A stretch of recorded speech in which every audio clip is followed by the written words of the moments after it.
drift velocity. So this drift velocity, right, it is the velocity with which the free electron is drifted towards the positive terminal of the cell. Suppose if this is the free electrons of a conductor, then this free electrons, it will be drifted towards the positive terminal of the cell. Because of the presence of electric field, it experiences a force and hence it gets drifted towards the positive terminal of the cell. And this velocity which the electrons possesses here is known as drift velocity. And for drift velocity we write by this symbol V with a subscript D. So this is a drift velocity.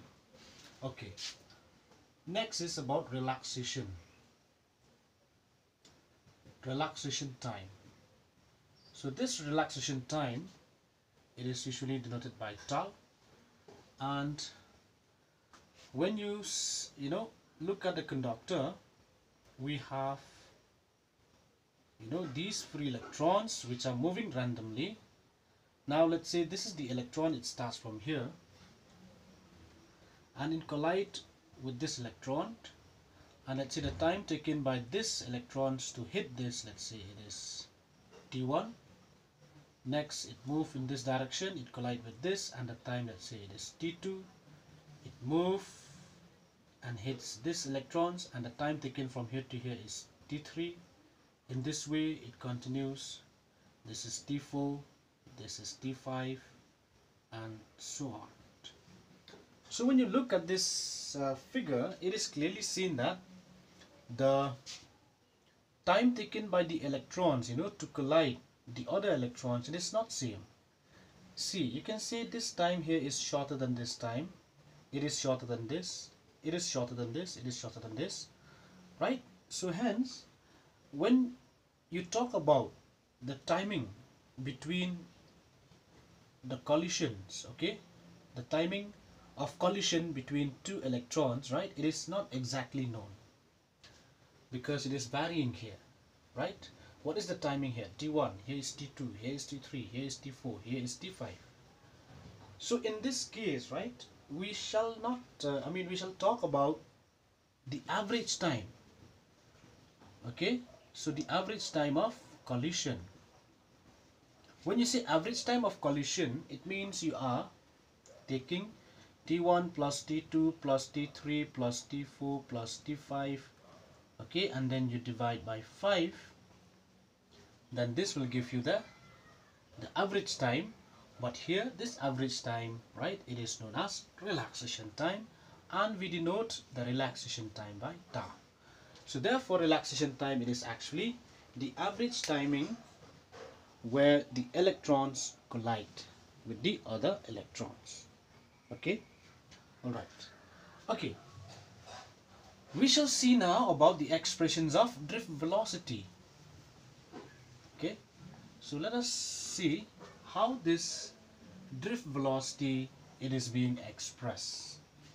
Okay, now suppose I consider a conductor of length L, and let's say the area of cross section of this conductor is A, and this conductor, it is connected to a cell of potential difference V, and this cell, it produces electric field E in this direction, and at the same time this cell it produces a current I in the conductor.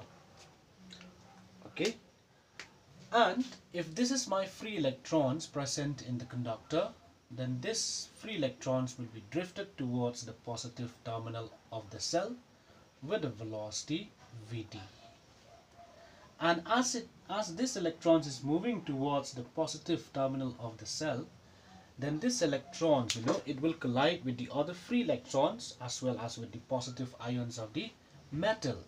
So because of the collision, then we have, just now we have seen, we have a relaxation time, which is the timing between the collisions of electrons.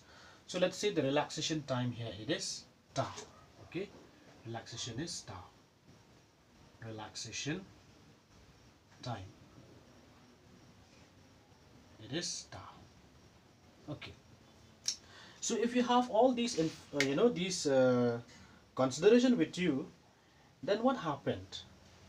This electron will experience a force, and the force experienced by the electrons is equals to minus E times E.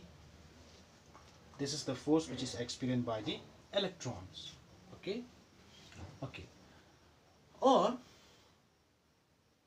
right, because from Newton's law, from Newton's second law, right, we know that force is equals to mass into acceleration. Okay, and this acceleration is defined as velocity by time, but in this case the velocity is the drift velocity, and the time that we are talking here, it is about relaxation time. So therefore this A becomes V upon Vd upon tau.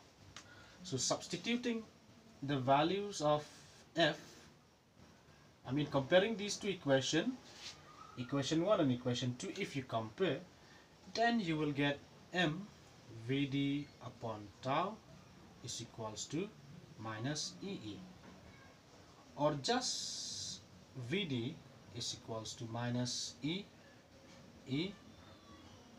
tau upon m. Okay, so this is the expressions of the drift velocity. Okay, okay.